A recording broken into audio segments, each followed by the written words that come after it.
देखिए आपको प्रश्न प्रोनाउन पढ़ा रहा था। इसमें पर्सनल प्रोनाउन हो गया था, डेमोस्ट्रेटिव हो गया था, इंडिफरेंट भी हो गए थे, रेसिप्रोकल कल खत्म किया था और इंट्रोगेटिव हो गया था। और छठवां प्रोनाउन जो आपका है, छठवां प्रोनाउन आपका है रिफ्लेक्सिव प्रोनाउन। इसकी हिंदी क्या होती है? निजवाचक सर्वनाम होती है।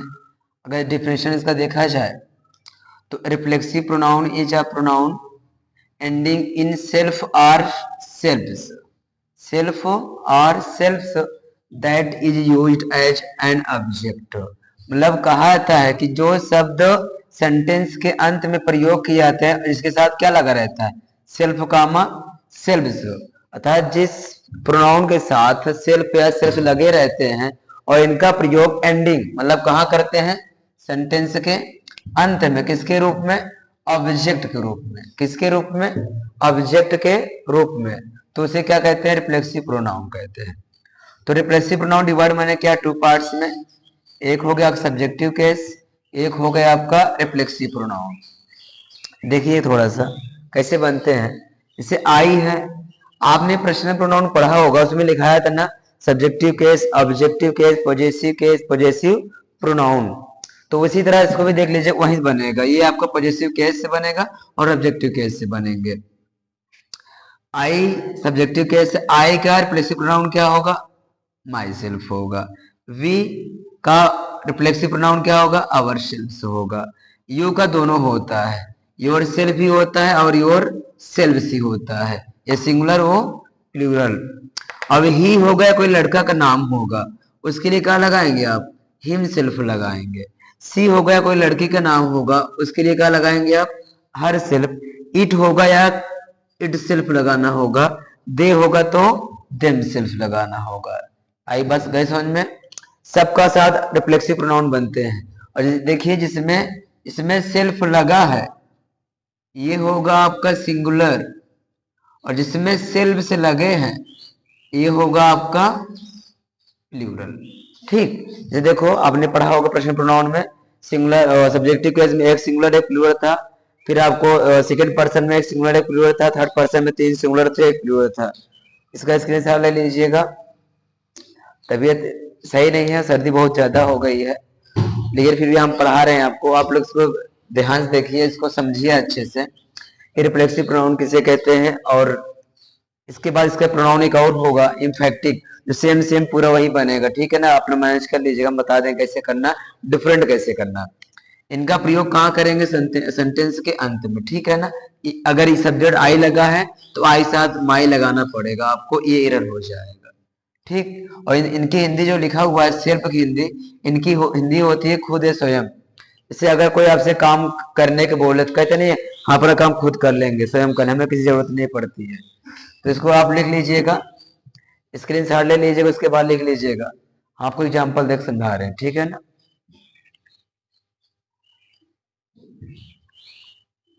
हम आपको इसको एग्जाम्पल के माध्यम से आपको समझा रहे हैं।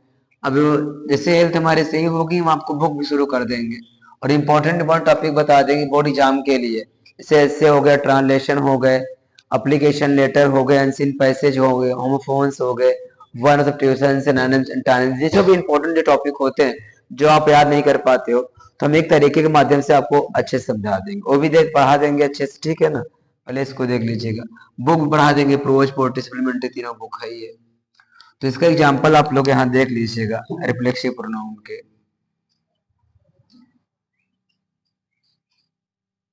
पहले हिंदी देख लीजिएगा। ठीक, इसे देखो,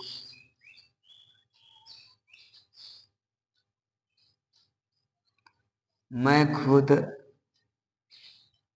एक पत्र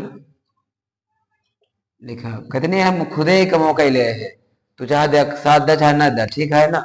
तो ये होता ना, मैं खुद एक पत्र लिखा। अब देखो आई माने मैं, ये 5 डिफरेंट टेंस का अभी हम टेंस पढ़ाएंगे, इसके बाद देख लीजिएगा। तो रोट माने लिखा, 5 डिफरेंट टेंस में फर्स्ट फॉर्म में अफर्मेटिव में सेकंड फॉर्म लगाए जाते हैं। तो आई रोट मैंने लिखा a letter, I wrote a letter मैंने एक पत्र लिखा। कैसे लिखा? खुद। अब आई के साथ क्या लगाते हैं आप लोग? My self. क्या लगाते हैं? My self. अब देखिए इनका प्रयोग कहाँ किया गया है? सेंटेंस के एंड में, मतलब सेंटेंस के अंत में लगा हुआ, ठीक है ना। ये देखो,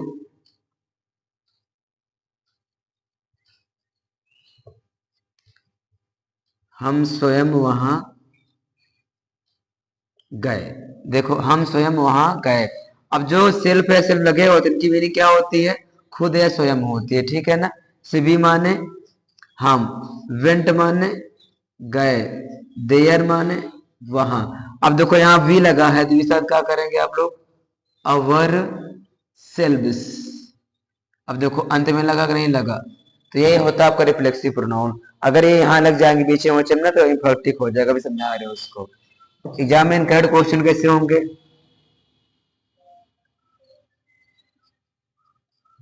इसको अच्छे से अच्छे मतलब तैयार कर लीजिएगा, अपने दोस्तों के पास शेयर भी करिए जो इंटर हाई स्कूल में हो, या जो वनडे एग्जाम तैयारी भी कर रहे हैं, वो भी क्वेश्चन के लिए दिक्कत नहीं है, वो भी यही क्वेश्चन बनाए जाते हैं। बस पार्ट स्पीच है तो तैयार कर लें, आप वनडे एग्जाम तैयारी कर चुके हैं, क्योंकि आप देखा जाता है ना कि पार्ट स्पीच वनडे एग्जाम में ही रखा जाता है, तो आप लोग वैसे तैयार कर सकते हैं, ऐसी कोई दिक्कत नहीं है। अब इनकरेक्ट क्वेश्चन कैसे बनेगा, ये देखिए मैं दे दिया जाए।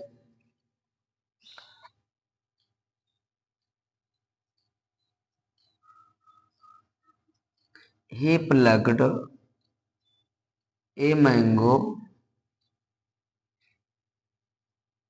हरसेल्फ।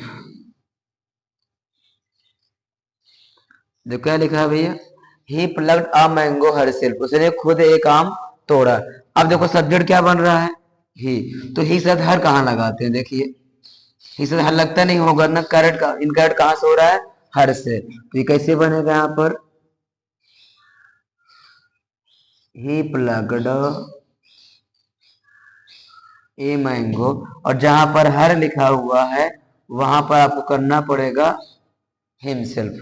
तो कितना आसान क्वेश्चन बनना है, आप लोग करना, कुछ नहीं करना था।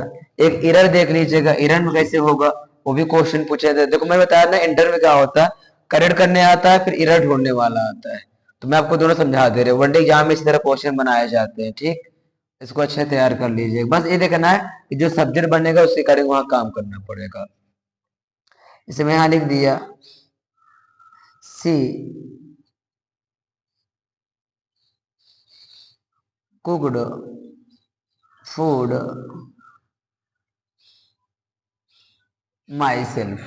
सी कुकड फूड माई सेल्फ, वह खुद भोजन पकाई। तो वहां ऐसे लिखा रहेगा आपका, which option is an error. देखो ऐसे क्वेश्चन दे दिया जाएगा और ब्रैकेट में लिखा रहेगा which option is an error. अब आपको एरर ढूंढना है, ठीक। एरर किस में है? जैसे ऑप्शन ए में सी, बी में आपका कुकड, सी में आपका माई, डी में आपका फूड। तो अब आपको क्या करना होगा, इसमें एरर ढूंढना है। सी कुकड फूड माई सेल्फ, मैंने क्या बोला कि जो सब्जेक्ट होगा उसका ही अपना लगाना है।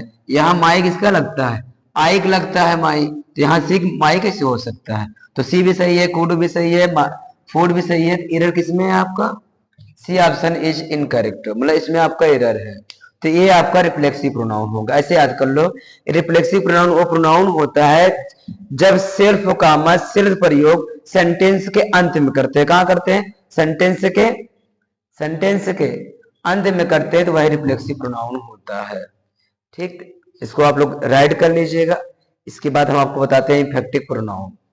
अब सोचते हैं कम टाइम में आपको खत्म कर दे, ठीक है ना। आप अच्छे, क्योंकि देखो पार्ट स्पीच बहुत इंपॉर्टेंट होता है, इसके अकॉर्डिंग आप नरेशन की वाइज पढ़ सकते हैं। अगर यही नहीं याद होगा तो दिक्कत आ जाती है ना, इसलिए इसको तैयार कर लीजिएगा, लिख लीजिए इसको।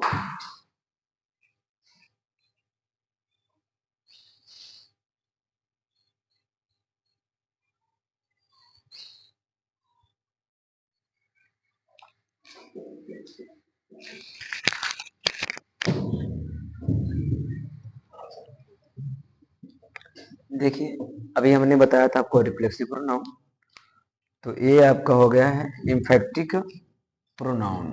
सतवा जो है आपका इम्फेक्टिव प्रोनाउन, इसे बोलते हैं दृढ़तावाचक या तो दबाववाचक सर्वनाम।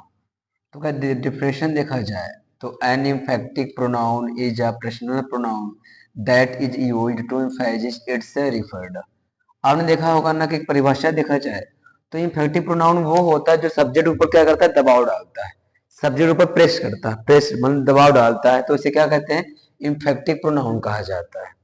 अपनी भाषा में इम्फेक्टिव प्रोनाउन वह प्रोनाउन होता है जो सब्जेक्ट के ऊपर दबाव डालता है, तो इसे हम क्या कहते हैं, इम्फेक्टिव प्रोनाउन कहते हैं। और इसका प्रयोग कैसे करते हैं पता है, रिफ्लेक्सिव प्रोनाउन की तरह।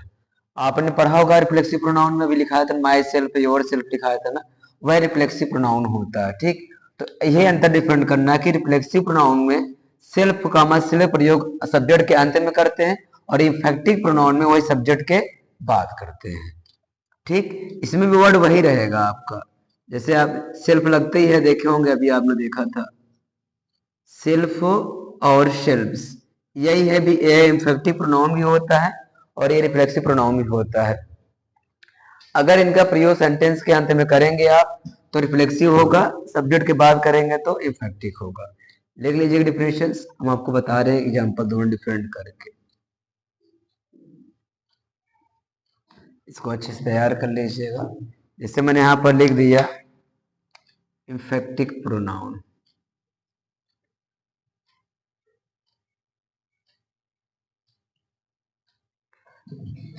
VS versus reflexive pronoun.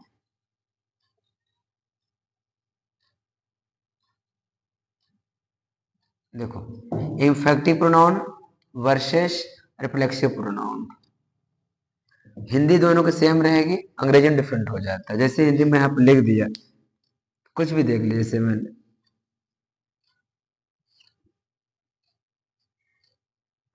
मैं खुद एक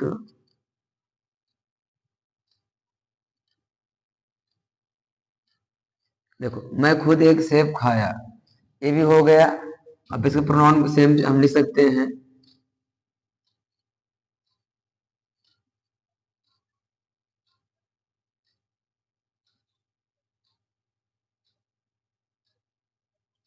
देखो इसकी हिंदी क्या होगी, मैं खुद एक सेब खाया उसकी भी हिंदी वही है ना, मैं एक सेब खुद खाया। मतलब दोनों की हिंदी क्या होती है, कान चाहे इस पकड़ो चाहे इस कान पकड़ो, तो आपको पकड़ाए करवाई। तो इसी प्रकार क्या कहता है, दोनों सेम सेम होती है, पर डिफरेंट कैसे करना है। देखो, हमको इफेक्टिव करना है तो आई, तो मैंने कहा ना रिफ्लेक्सिव प्रोनाउन में क्या होता है, जो सेल्फ होते हैं सेंटेंस के अंत में होते हैं, इन्फेक्टिंग में सब्जेक्ट के बाद, तो यहाँ माई सेल्फ कर लेंगे, क्योंकि आई साथ माई सेल्फ भी करता है।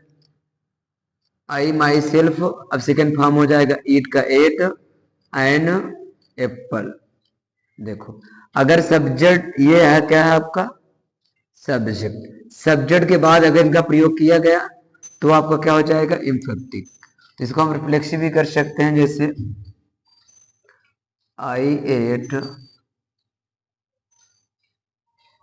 N apple myself. अब देखो ये क्या है, ये सब्जेक्ट है, माई सेल्फ क्या है, ये भी आपका रिफ्लेक्सिव प्रोनाउन है, क्योंकि सेंटेंस में कहा किया गया है, अंत में। और ये सब्जेक्ट के आफ्टर सब्जेक्ट, सब्जेक्ट के बाद। तो यही इतना अंतर करना आप लोग को रिफ्लेक्सिव प्रोनाउन में और इन्फेक्टिव प्रोनाउन में, यही अंतर करना है कि अगर माई सेल्फ अवर सेल्फ से जो भी हो लिखाया था, अगर सब्जेक्ट के बाद इस्तेमाल किए जा रहे हैं तो इन्फेक्टिव होगा, अगर वह सेंटेंस के अंत में किए जा रहे हैं तो रिफ्लेक्सिव होगा। तो ये अंतर आपको कर सकते हैं, कर लीजिएगा। पूरा इनका प्रयोग देखो, इन्फेक्टिव प्रोनाउन प्रोनाउन क्या होता है, सब्जेक्ट ऊपर दबाव डाल रहे हैं, और इनका प्रयोग सेंटेंस के अंत में कर लेते हैं, तो पूरा रिफ्लेक्सिव प्रोनाउन की तरह बनाया जाता है। तो ऐसे प्रोनाउन होंगे। आपका ये सत्वा प्रोनाउन खत्म हो गया। कल आपको डिस्ट्रीब्यूटिव प्रोनाउन और रिलेटिव प्रोनाउन कल एक पार्ट में आपको दोनों अपलोड कर दिए जाएंगे। ठीक, इसको आप लोग स्क्रीन शॉट भी ले लीजिएगा, अच्छे से लिख लीजिए, और जो भी डाउटनेस होगा बता दीजिएगा, हम क्लियर कर देंगे। ठीक, उतार लीजिएगा इसको, अच्छे से समझ लीजिएगा।